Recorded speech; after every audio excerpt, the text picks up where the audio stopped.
Guardians of the Galaxy Volume 2. Guardians of the Galaxy Volume 2 is a 2017 American superhero film based on the Marvel Comics superhero team Guardians of the Galaxy, produced by Marvel Studios and distributed by Walt Disney Studios Motion Pictures.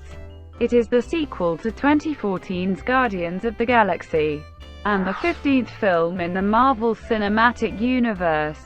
The film is written and directed by James Gunn and stars an ensemble cast featuring Chris Pratt, Zoe Saldana, Dave Bautista, Vin Diesel, Bradley Cooper, Michael Rooker, Karen Gillan, Pom Klementieff, Elizabeth Debicki, Chris Sullivan, Sean Gunn, Sylvester Stallone, and Kurt Russell.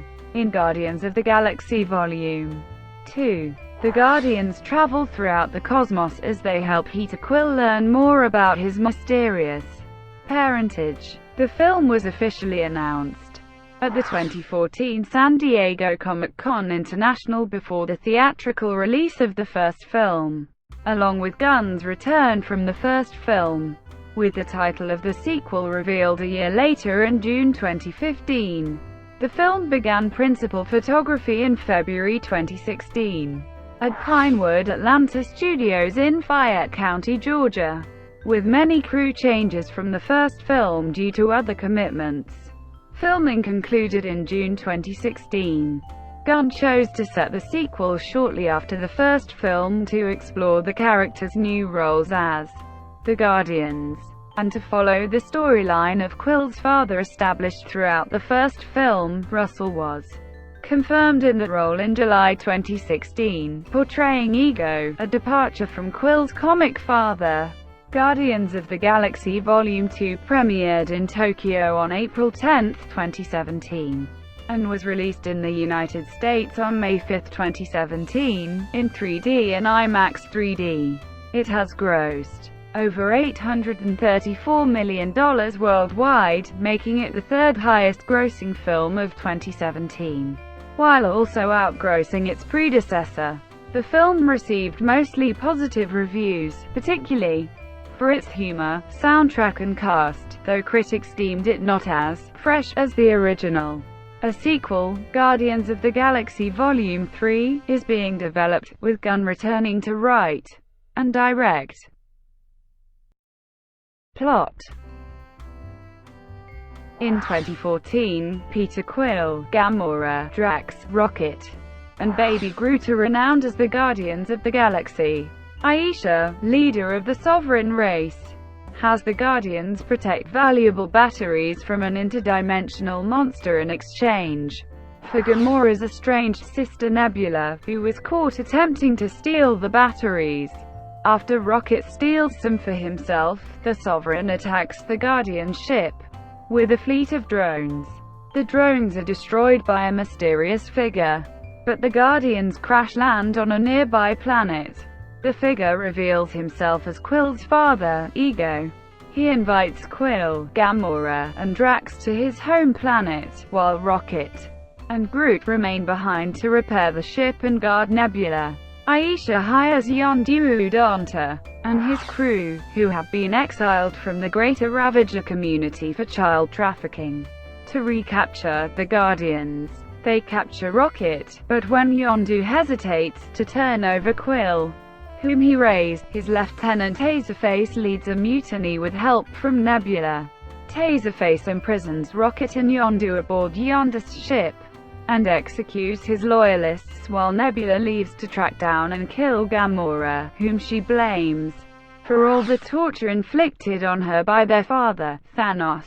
While imprisoned, Rocket and Yondu bond. Groot and Yondu's loyalist Kraglin free Rocket and Yondu, and they destroy the ship and its crew as they escape, though not before Taserface warns the Sovereign, Ego, a godlike celestial that manipulated the matter around its consciousness to form his home planet, explains that he projected a humanoid guise to travel the universe and discover a purpose, eventually falling in love with Quill's mother Meredith.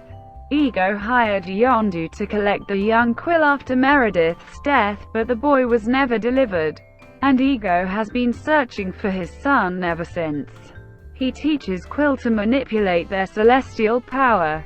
Nebula arrives at Ego's planet and tries to kill Gamora, but the pair reach an uneasy alliance when they discover caverns filled with skeletal remains. Ego reveals to Quill that in his travels he planted seedlings on thousands of worlds which can terraform them into new extensions of himself, but they can only be activated by the combined power of two Celestials. To that end, he impregnated countless women and hired Yondu to collect the children, but killed them all when they failed to access the celestial power. Under the influence of Ego's power, Quill helps him activate the seedlings, which begin to consume every world. However, Quill fights back when Ego reveals that he caused Meredith's death due to the distraction she posed. Mantis, Ego's naive Emperor servant, grows close to Drax and warns him of Ego's plan. Gamora and Nebula also learn of the plan just as Rocket, Yondu, Groot and Kraglin arrive.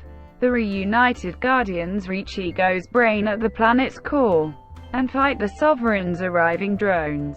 Rocket makes a bomb using the stolen batteries, which Groot plants on Ego's brain. Quill battles Ego with his newfound celestial powers in order to distract him enough to allow the other Guardians and Mantis to escape. The bomb explodes, killing Ego and disintegrating the planet. Yondu sacrifices himself to save Quill, who realizes that the reason Yondu kept him was to spare him from the fate of Ego's other progeny, and that Yondu was Quill's true daddy.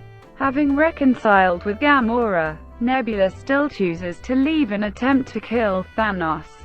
The Guardians hold a funeral for Yondu, which is attended by dozens of Ravager ships, acknowledging Yondu's sacrifice and accepting him again as a Ravager. In a series of mid- and post-credit scenes, Kraglin takes up Yondu's telekinetic arrow and Control Finn. Ravager leader Stacker Ogord reunites with his ex-teammates. Groot starts growing back to normal size, exhibiting typical teenage behavior in the process. Aisha creates a new artificial being, with whom she plans to destroy the Guardians, naming him Adam. And a group of uninterested watchers listen to their informant discussing several experiences on Earth. Cast: Pratt, Saldana, Gillan, Klementieff, Bautista, Debicki, and Russell promoting the film. At the 2016 San Diego Comic-Con International, Chris Pratt as Peter Quill, Star-Lord, Zoe Saldana as Gamora, Dave Bautista as Drax the Destroyer, Vin Diesel as Baby Groot, Bradley Cooper as Rocket, Michael Rooker as Yondu Udonta, Karen Gillan as Nebula, Pom Klementieff as Mantis, Elizabeth Debicki as Aisha, Chris Sullivan as Taserface, Sean Gunn as Kraglin, Sylvester Stallone as Stacker Ogord, Kurt Russell as Ego. Additionally, reprising their roles from the first film are Laura Haddock as Meredith Quill, Greg Henry as her father, Seth Green as the voice of Howard the Duck, and canine actor Fred as Cosmo. Members of Yondu's Ravager crew appearing in the film include Evan Jones as Wrench, Jimmy Uran as Half-Nut, Stephen Blackheart as Browl, Steve Agee as GEF, Mike Escamilla as Scroat, Joe Freer as Oblo, Terrence Rosemore as Narblik, and Tommy Flanagan as Tulk, as well as Chad Walls as the Damned Drummer, and Howard Stern's show personality Richard Christie in a cameo appearance. Many of these actors are close friends with Gunn. The other members of Stacker and Yondu's old team, based on the comic's original incarnation of the Guardians of the Galaxy, include Michael Rosenbaum as Martin X, Ving Rhames as Charlie 27, and Michelle Yeoh as Stacker's female counterpart Alita Ogord. Also included in the team are the CG characters Krugar and Mainframe, with the latter voiced in an uncredited cameo by Miley Cyrus. Rosenbaum had previously auditioned to play Peter Quill in Volume 1. Gunn cast Yeoh because of his love of 1990s Hong Kong films, and Cyrus after admiring the tone of her voice while watching her as a judge on The Voice. He added that the team would return in future MCU films alongside Stallone's stacker. Stan Lee appears as an informant to the Watchers, discussing previous adventures that include Lee's cameos in other MCU films. He specifically mentions his time as a FedEx delivery man, referring to Lee's cameo in Captain America: Civil War. This acknowledged the fan theory that Lee may be portraying the same character in all his cameos, with Gunn noting that, "People thought Stan Lee as you are to the Watcher, and that all of these cameos are part of him being a Watcher. So, Stan Lee as a guy who is working for the Watchers was something that I thought was fun for the MCU." Feige added that Lee clearly exists, above and apart from the reality of all the films. So the notion that he could be sitting there on a cosmic pit stop during the jump gate sequence in Guardians really says, "So wait a minute. This same character who's popped up in all these films." Lee filmed several different versions of the scene, including an alternative where he references his role in Deadpool, which would have been the first acknowledgement of the X-Men film series by an MCU film. Gunn later admitted that the Civil War reference is a continuity error, given Volume 2 is set before the events of Civil War, saying, "I screwed up, I wasn't thinking. But I'm going to say that probably Stan Lee used the guise of a FedEx guy more than one time." David Hasselhoff makes a cameo appearance as himself, when Ego shape-shifts to his likeness, while Rob Zombie once again has a Ravager voice cameo. Footage of Jeff Goldblum dancing as the Grandmaster from the set of Thor: Ragnarok appears briefly during the end credits, with Feige explaining that Marvel thought it would be fun to put it in there and hint at the connection between that character and the Collector, who appeared in the first film. Jim Gunn Sr. and Leotard Gunn, parents of James and Sean Gunn, also make cameo appearances in the film. Development. In May 2014, Disney CEO Bob Iger talked about the future of Guardians of the Galaxy, saying, "We're looking forward to introducing the world to more fantastic Marvel storytelling. With a great cast of new characters in Guardians of the Galaxy, we believe it has strong franchise potential." He added that their goal was to create another Avengers. James Gunn, director and co-screenwriter of Guardians of the Galaxy, revealed that, should a sequel film be made, he would like to return. In addition to being contractually obligated to if asked. The next month, producer Kevin Feige added, "Should Guardians of the Galaxy work, should the audience come out for this one, there are definitely places we can take the franchise and we have ideas of where we'd like to go with it, due to the wide array of characters, worlds, and storylines from the Guardians comics." In July 2014, Guardians of the Galaxy co-screenwriter Nicole Perlman confirmed a sequel, saying it was going to happen, due to the positive internal response to the first film at Disney, and confirmed that Gunn would write and direct. At San Diego Comic-Con International 2014, the sequel was given a release date of July 28, 2017. A month later, Gunn revealed that he had begun work on the sequel, and that there should be at least one more Guardian from the comics appearing in the film. In October, Gunn confirmed that all 5 original Guardians would return, along with other characters from the original film, and the release date was moved up to May 5, 2017. In the following month, Michael Rooker said he would return for the sequel as Yondu, and was looking forward to exploring new areas of the character. Chris Pratt, who played Peter Quill, Star-Lord in the first film, confirmed the sequel would be one of his next projects, and Bradley Cooper expressed interest and excitement when asked if he would return as Rocket for the sequel. In March 2015, Gunn revealed that filming would take place in Atlanta, Georgia, with major crew changes from the first film, and that his brother, Sean Gunn, would return as Kraglin alongside Karen Gillan as Nebula. He also explained his working relationship with Marvel, saying, "We have a really great relationship where they let me go and do my thing, and I truly listen to their notes and ideas. I've never been told to put in any character or plot element at all. When Marvel trusts you, and I think I've earned their trust over the past few years, they give you a wide berth. We just fit." Vin Diesel confirmed he would return as Groot, and a month later Gunn confirmed the film would be released in 3D.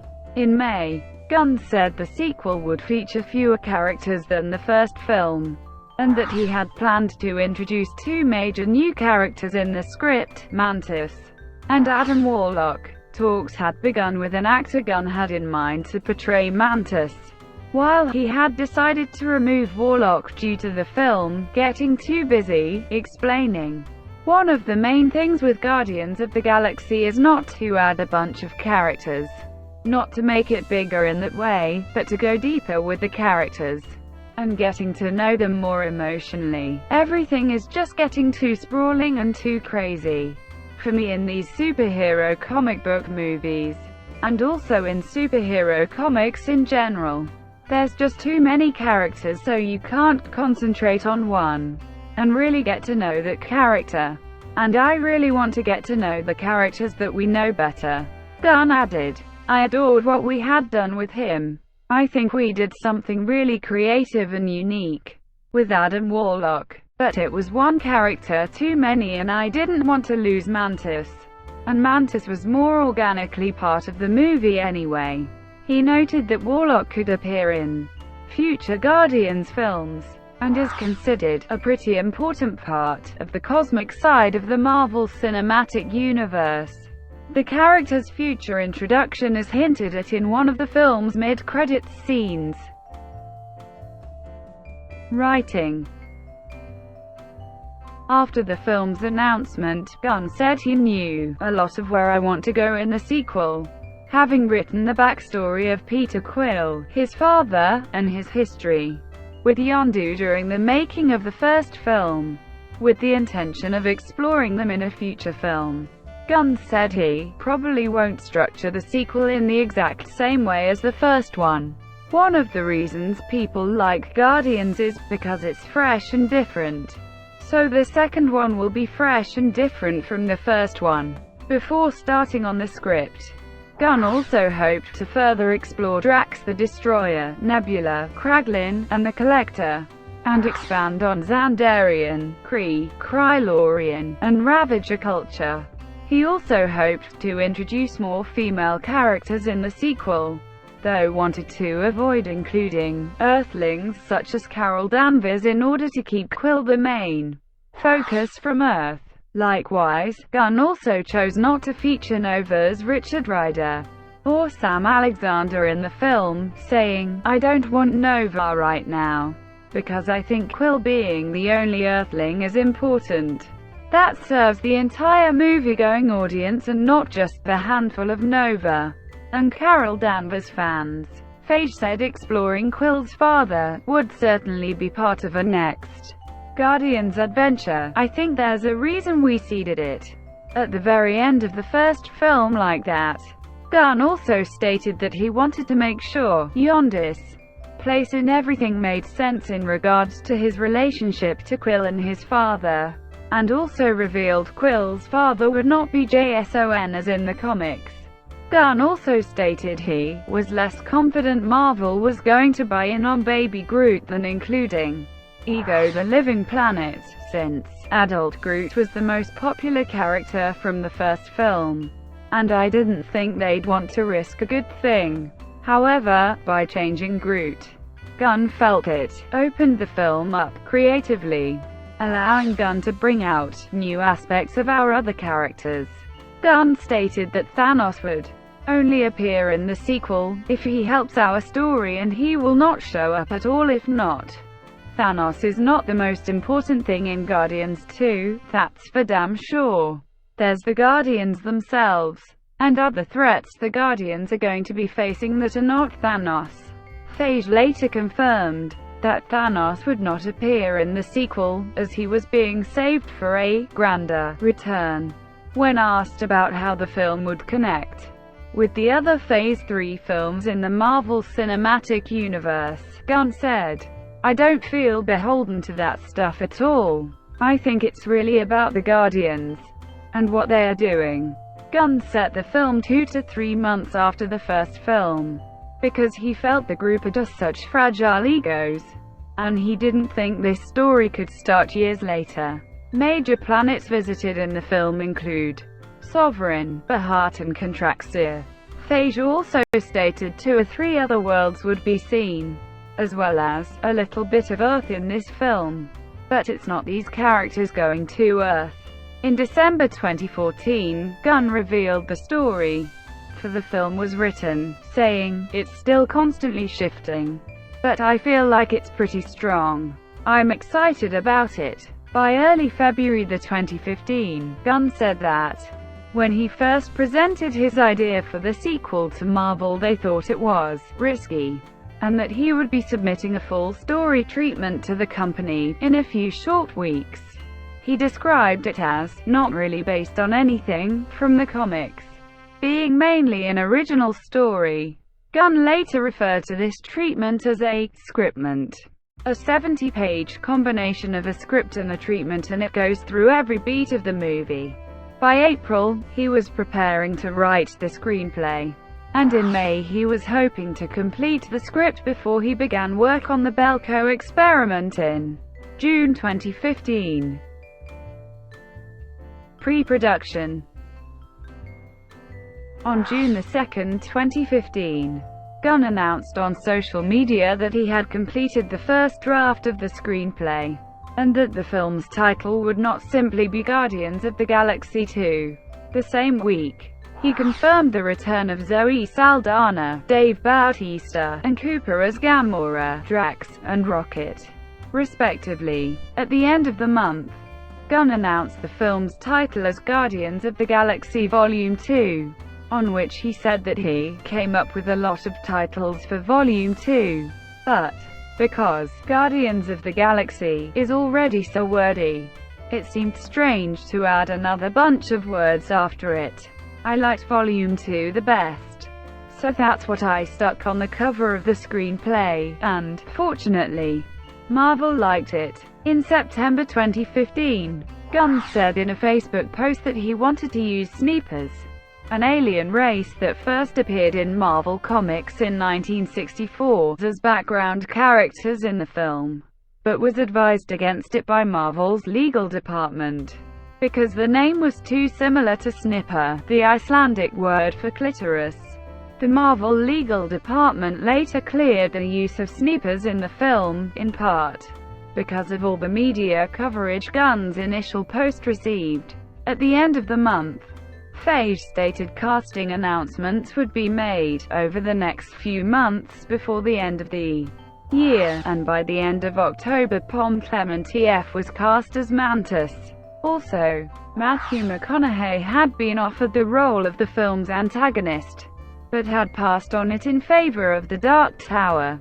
McConaughey felt he would have been an amendment in Volume 2, in a colorful part made for another big-name actor. In December, Gunn said that he was corresponding with John C. Reilly about him reprising his role as Nova Corps Roman Day, while Kurt Russell entered early talks to play Quill's father. After the death of David Bowie, Gunn said that there had been discussions for Bowie to appear in the film, and that he had completed the final draft of the script. Benicio del Toro, who portrayed the Collector in the first film, expressed interest in portraying the character again, despite Marvel not contacting him about the sequel. Gunn explained that the Collector just didn't fit into Volume 2. In early February, comedian Steve Agee was revealed to be in the film. Prop master Russell Bobby had difficulty finding the cassette decks that had been used in the first film, and all of the Sony Walkman headsets they sourced for the sequel were broken. Sony also did not have any headsets available for filming, while 3 pairs Bobbitt found on eBay cost around $1,800 and were not the exact model. Bobbitt eventually created 6 from scratch for Volume 2. Other props he created for the film included 2 sets of blasters for Quill, with removable blaster cartridges, and steampunk-looking weapons and belts for the Ravagers. Bobbitt explained that 4 different weapons were designed for the latter group, and then 15-20 versions of those were produced to be used by the various Ravager actors. For their belts, the props team cut the leather themselves rather than buying existing belts, and then parts from different electronic devices such as radios and cell phones were glued together to make each belt a unique piece of art. The prop department also made edible props. For certain scenes, a prop of a stink bug-inspired insect was made from chocolate and injected with black honey so it could be eaten on screen, and, when he bit down, the honey poured out of his mouth. Similarly, a jarrow root was designed based on enlarged images of pollen, and then created with non-dairy white chocolate to be eaten on screen. Filming. Pre-shooting began on February 11, 2016, at Pinewood Atlanta Studios in Fayette County, Georgia, under the working title Level Up, with Henry Braham serving as cinematographer and Scott Chambliss as production designer. Gunn noted that many of the crew from the first film, such as cinematographer Ben Davis and production designer Charles Wood, signed on to work on Doctor Strange, and due to a late change in production schedule to a November 2015 start, were unable to work on Volume 2. Volume 2 was the first film to be shot with an 8K resolution camera, the Red Weapon 8K. Additional scenes were also shot in IMAX and its aspect ratio. Principal photography began on February 17, with Marvel confirming that Russell had joined the cast, and revealing that Elizabeth Debicki and Chris Sullivan had also been cast, all in undisclosed roles. The production used all 18 stages at Pinewood, Atlanta, an increase in stage space from what it was used for the first film.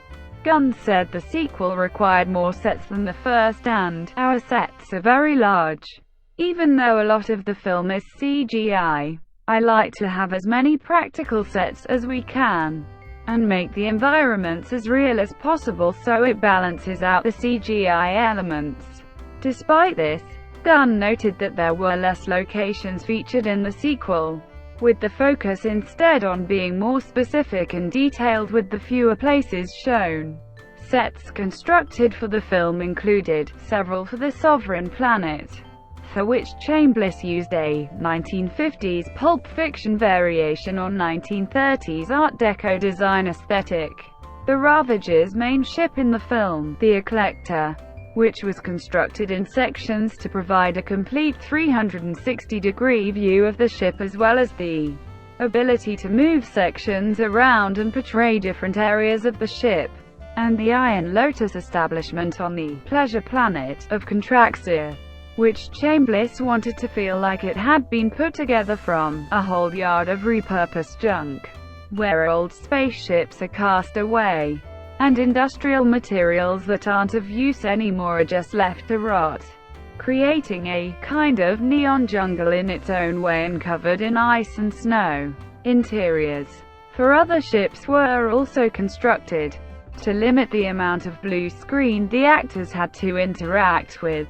In April, Gunn stated that Riley would not be part of the film, and that Glenn Close would be filming scenes to reprise her role of Nova Primarani Rariel from the first film, though it was unclear whether she would make it to the final cut of the sequel. He added that there were many other characters he could not include in the film due to rights issues, saying that 20th Century Fox owns so many awesome cosmic villains and minor characters that I'd love to play around with, such as Annihilus. and Kang the Conqueror. When filming Stan Lee's cameo, Gunn also filmed 2 other cameos, with Lee to limit the amount of travel he had to do. One cameo was used in Doctor Strange, while the other Gunn could not reveal. Additional filming for Volume 2 took place in Cartersville, Georgia, while the Georgia International Convention Center served as additional soundstage space for the film after pre-production work for Spider-Man: Homecoming began occupying several sound stages at Pinewood, Atlanta. Principal photography wrapped on June 16, 2016. Post-production. At San Diego Comic-Con 2016, Russell and Debicki were revealed to be playing Ego, Quill's father, and Aisha, respectively. Sylvester Stallone was also revealed to be in the film, with his role later revealed as Stacker Ogord. Gunn also introduced multiple actors who were playing Ravager characters, since the Ravagers have a larger presence in the film. On the decision to reveal Russell as Ego and Quill's father when he did, Gunn felt that, since people were going to figure it out eventually, it was better that we took the reins in our own hands and make the reveal. Gunn also felt that, by making the reveal, it sends a real important message that this movie isn't about, "Oh my god, you've got to go and find out who Peter Quill's dad is." It really is about the story, and the relationship that these characters have, and the emotions that transpire between Peter Quill, his adoptive father Yondu, and his real father Ego. In August 2016, Gunn confirmed the film would feature a post-credits scene, later stating there would be 5 in total, with 4 mid-credits scenes and 1 post-credits, all written and directed by himself. Gunn also planned a 6th scene, seeing Gamora and Mantis come across the mortally wounded Ravager GEF, who had been hiding since being shot by Yondu earlier in the film, but ultimately did not include it, because it ended up being a little confusing. In November, Gillan revealed that the film was undergoing reshoots. That February, it was reported that the film had scored a perfect 100 in test screenings, the highest for any Marvel Studios film.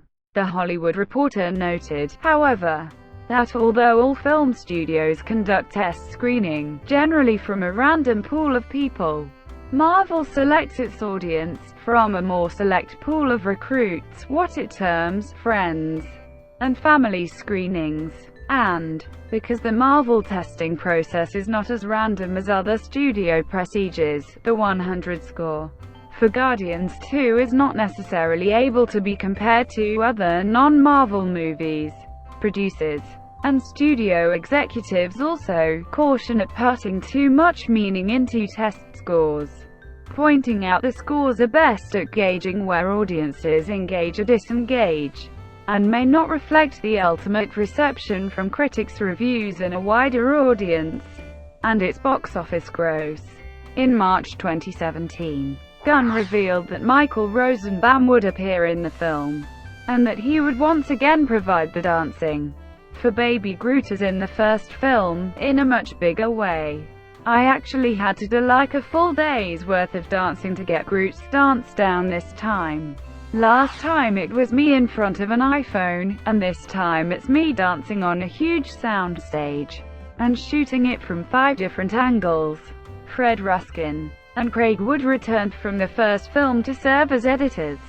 Discussing scenes that were cut from the film, Gunn said Nathan Fillion, who had had a voice cameo in the first film, was going to cameo as Simon Williams in the sequel, in a sequence that would have shown several movie posters for films starring Williams, including films in which he portrays Arkin and Tony Stark. Gunn chose Williams for Fillion's cameo because he wanted to bring Fillion more fully into the MCU at some point. "So I didn't want to make him Arkin Guard, narrowing his chance of a more substantial role in the future, and could clearly see Fillion in the role of Williams." Gunn also considered Fillion's cameo canon to the MCU. despite it being cut from the final version of the film. He also confirmed that Close would not appear in the sequel, as I was trying to cram Nova Prime into the second movie as opposed to having it happen organically. Thank you for watching. Please like and subscribe below.